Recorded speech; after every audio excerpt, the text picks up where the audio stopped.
Missionary چلا جاوے 3 4 6 مہینے ٹھیک رہے پھر جھگڑے ہوئے. ایک دفعہ امام سلطان محمد شاہ نے ادھر سے ولایت سے تعلیقہ یعنی تار مبارک بھیجی ریکریشن کلب کے اوپر کہ سبز علی مشنری کو اس جگہ بھیجو اور میں سبز علی کو فل پاور دیتا ہوں کہ جماعت کے اندر عہدے داروں کو چینج کر سکے اگر اس کو چاہیے تو. مولا نے اس کو کمشنر بنا کے اس جگہ کے اوپر بھیجا. سبز علی مشنری آئے, 1-2 دن جماعت میں واعظیں کی. یوں بہت ایمانی لوگ, مگر جب یہ گرمی چڑھ جاوے دماغ میں تو جماعت خانے کے اندر لڑنا شروع کر دیں. تیسرے دن مفتی صاحب کو کہا کہ مجھے چوپڑا دیکھنا ہے. وہ زمانے کے اندر میں 50 برس کی بات کرتا ہوں,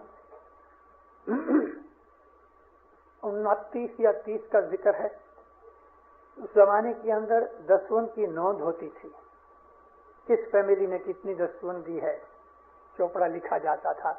اور وہ چوپڑے بمبئی آتے تھے روا شنکر دل سکھرام کے پاس, جو مولا کا اکاؤنٹنٹ چیف تھا. مکھی نے چوپڑا نکالا تو یہ ساری جماعت کے اندر جو کچھ بھی 30-40 فیملیاں تھیں, ایک ایک فیملی کا اس نے حال پوچھا کہ مفتی صاحب یہ قاسم بھائی ہیں, کیسا آدمی, اس کی آمدنی بزنس کیسا ہے, کہ فلانا بزنس ہے, اس کے پاس خود کا مکان ہے, گھوڑا گاڑی ہے. تو اندازہ کیا کہ ضرور اس کو 500-700 روپے کی آمدنی ہونا چاہیے. خود کا مکان ہے, گھوڑا گاڑی ہے, بال بچے اچھی طرح رہتا ہے. دسوند کتنی ہے, کہ 10 روپے. ٹک مارک کیا. یہ غلام حسین بھائی ہے, اس کا کیا حال چال ہے. تو اس طرح ہر ایک فیملی کا سبز علی مشنری نے حال چال پوچھا, اور اس حال چال کے اندر ان کی دنیاوی حیثیت کے سامنے وہ جب دیکھی اس نے دسوند, تو اس کے اندر خود مفتی صاحب بھی ایسے تھے کہ جو لکھوں پتی تھے مگر دسوند یہی 10-15 روپے تھے. بس اس کو جو نیوز چاہیے تھی وہ اس نے پلس لے لی کہ بھئی یہ پلس کے اندر کہاں ہارٹ کی تکلیف ہے, کہاں لنگس کی تکلیف ہے. 5-6 دن خوب واضح کی, دسوند کے اوپر واضح کی, اور اس کے بعد اس نے اپنی وہ اتھارٹی جو امام نے دی تھی اس نے بعض آفیسروں کو چینج کیا, اور اس کی جگہ غریبوں کو مگر دسوندی تھے اپوائنٹ کیا. مولا کو اس نے اپنی رپورٹ بائی ٹیلی گرام بھیج دی, دعا آسیس بھیج دی اور اپروو کیا. کوئی مہینہ جھگڑے کے بغیر خالی نہیں جاتا تھا. 1 برس ہوا کوئی جھگڑا نہیں ہوا. مولا جب بمبئی آئے تو سبز علی کو پوچھا کہ تم نے وہاں فلانی جماعت میں کیا کیا, اس کے بعد کوئی جھگڑا نہیں ہوا. کہتے خداوند جماعت کے سب آفیسر تھے وہ بے دسوندی تھے, اور میں نے غریبوں کو رکھا مگر دسوندیوں کو رکھا. جہاں دسوند ہے وہاں ایمان کی محبت ہے, ڈر ہے, وہاں حلیمی ہے, وہاں نرمی ہے, وہاں امام زمان کی خدمت کا سودا ہے, وہاں انسان کی کوئی بڑائی نہیں. تم دسوند دو گے تو چور بھاگ جائیں گے, دشمن دفع ہو جائیں گے. اور 11ویں جو پگتھی ہے وہ پیر صدگر نور فرماتے ہیں کہ یہ ہے کہ تم بھرپور ہوگے. بھرپور کا مطلب یہ ہے بھرے رہو گے, تمہارے دل کے اندر ایک قسم کی قوت رہے گی, سیکیورٹی فیل کرو گے, تمہارے اوپر تمہارا مالک رکشا کرنے والا ہے, ایسے سیکیور ہو جاؤ گے. تمہارا دل بھرا رہے گا, تمہارے دل میں غم نہیں آئے گا, تمہارے دل کے اندر کبھی بورنگ نہیں ہوئے گی, ڈس اپوائنٹمنٹ نہیں ہوئے گی. دنیا کی چیزیں آتی ہیں جاتی ہیں, تمہارے دل کو دکھی نہیں کر سکیں گی. تو پھر صدگرو نے فرمایا کہ جو آدمی دسوند دیتا ہے, 10 میں دسوند آلو تو دشمن دور, 11 میں ہوا بھرپور, 12 بندھن چھوٹ سو. 12ویں پیڑھی یعنی سیڑھی, پگتھی, درجہ کچھ بھی کہو, وہ 12ویں نصیحت یہ ہے کہ اس کی پھر تمہیں مولا کی طرف سے جو برکت ملے گی تو یہ ہوگا کہ بندھن دور ہو جائیں گے. کون سے بندھن؟ وہ بندھن دنیا کے بندھن جس کو ہم انگلش میں اٹیچمنٹ کہتے ہیں، یہ میری بیوی، یہ میرا بچہ، یہ میرا شوہر، یہ میری موٹر، یہ میرا بنگلہ، ہمارا دل دنیا کے ساتھ بندھا ہوا ہے، وہ ڈیٹیچ ہو جائے گا۔ جب تلک دنیا کا بندھن ہمارے دل میں سے نہیں چھوٹتا، مکتی نہیں ملتی، مکتی نہیں ملے گی۔ امام سلطان محمد شاہ صلوات اللہ علیہ فرمایا، میرا مومن دنیا میں اس طرح رہتا ہے جیسے پانی کے اندر مرغا بھی رہتی ہے۔ سمندر کے اندر مرغا بھی کہتے ہیں، سی گل، سفید پرندہ ہے، مرغی کی سائز کا، کبھی اس سے چھوٹا بھی ہوتا ہے، کبوتر سے تھوڑا بڑا، وہ پانی کے اندر رہتا ہے، انڈے بھی دیتا پانی میں ہی، یعنی ایسی جگہ انڈے دیتا ہے کہ جہاں پانی تھوڑا ہوئے کنارے کے اوپر، مگر بھینی جگہ چاہیے، اسی میں رہتا ہے، ڈبکی لگاتا ہے، مچھلیاں کھاتا ہے، مگر اس کے جو پر ہیں، اس کا باڈی ہے، بدن، وہ گیلا نہیں ہوتا، سوکھا ہوتا ہے، پانی ٹھہرتا ہی نہیں اس کے اوپر۔ امام فرمایا، میرا مومن دنیا میں مرغابی کی طرح رہتا ہے، یعنی وہ پانی میں رہتا ہے، پانی میں ڈبکیاں بھی لگاتا ہے، مگر پانی اس کو اثر نہیں کرتا، یہ بندھن ہے، چھوٹ گیا۔ اور بندھن جب تلک نہیں چھوٹتا، من کی موہ ممتا جب تلک نہیں مرتی، تب تلک امام کا دیدار ہمارے دل میں نہیں آتا۔ ایک فقیر، اس کا ایک دوست تھا حلوائی، مٹھائی بیچنے والا، کبھی کبھی یہ فقیر پھرتے گھومتے 2-4-5 دن کے لیے اپنے دوست کو ملنے یہ شہر میں آ جائے۔ گرمی کا زمانہ تھا، ایک دفعہ بیٹھے تھے، وہ جو حلوائی تھا وہ بھی روحانی آدمی تھا، ویسے باتیں کر رہے تھے، شہد کی مد کی ایک تشتری، ایک ٹرے بھری ہوئی پڑی تھی، لبالب مد بھرا تھا، مد بیچتا تھا، گرمی کا ٹائم تھا، ہاتھ میں پنکھا، دونوں کر رہے تھے اور روحانی باتیں کر رہے تھے۔ اس کی فقیر کی نظر پڑی درویش کی تو دیکھا مکھیاں تو وہ تھال کے اوپر اس طرح بیٹھ گئیں کہ جیسے پردہ پڑ گیا۔ اپنے دوست کو کہتا ہے، دوست یہ دیکھو دیکھو، یہ جو شہد کی پلیٹ ہے یہ دنیا ہے، اور یہ اوپر انسان ہیں، کئی ایسی مکھیاں ہیں کہ وہ کنارے پہ بیٹھی ہیں اور کئی تو اس کے اندر ڈوب گئی ہیں۔ ایسا کر کے پنکھا جو مارا تو وہ کنارے کی مکھیاں سب اڑ گئیں، لیکن جو مکھیاں اندر گری تھیں ان کے پاؤں مد نے پکڑ لیے۔ مد جو ہے شہد ہے، ہنی تھک چیز ہے، اڑ نہ سکیں۔ کہتا دیکھا، جو اللہ کے بندے ہیں وہ دنیا کے کنارے پہ رہتے ہیں، مد بھی کھاتے ہیں، اور جب ملک الموت بلانے آتا ہے تو بھاگ جاتے ہیں، لیکن جو دنیا دار لوگ ہیں وہ اس کے اندر پھنس جاتے ہیں، اور جب ہی ملک الموت آتا ہے تو یوں وہ مار تو ڈالتا ہے لیکن دل دنیا کی محبت میں پھنسا رہتا ہے۔ تو پیر صدگور نور فرماتے ہیں کہ اگر تم 10 برابر دو گے اور اوپر کی جو باقی کی کریا فرمائی ہیں اگر تم برابر کرو گے تو 12ویں درجے کے اوپر تمہیں یہ چیز ملے گی کہ تمہارا جو دل ہے دنیا کی محبت سے آزاد ہو جائے گا۔ اس کا یہ مطلب نہیں کہ ہم گھر بار چھوڑ کے سادھو بن جائیں گے، یہ نہیں۔ وہ مومن اپنی دنیاوی حیثیت سے تمام فرض پورے کرے گا۔ اگر ماں باپ کا بیٹا ہے تو اچھا بیٹا ہے، اگر کسی بیوی کا شوہر ہے تو اچھا شوہر ہے، اور اگر وہ بیوی ہے کسی کی تو وہ بھی نیک پاک بیوی ہے، اگر وہ کسی کا باپ ہے تو اپنی اولاد کے لیے وہ ایک اچھا باپ ہے، اگر وہ کسی کا دوست ہے تو بیسٹ دوست ہے، اگر وہ بھائی ہے تو اعلیٰ درجے کا بھائی ہے۔ اس کی تمام زندگی کی کوئی بھی سائڈ لے لو، اس کے اندر وہ اچھا اور نیک اور پرفیکٹ صاف پاک ہوئے گا، اور کوئی بھی اس کے دل کے اندر بدی برائی دویگی جدائی کچھ نہیں ہوگی، گناہ نہیں ہوئیں گے۔ انسانی حیثیت سے انسان اپنی کمزوری کے کارن سے کچھ گناہوں میں پھنس جاوے، وہ ایک جدی بات ہے جس کے لیے خداوند عالمین اپنے رحم سے اس کو بخش دیتا ہے، لیکن اس مومن کا دل خدا کے ساتھ لگا ہوتا ہے۔ ستگور کہہ رہے جن کلیجے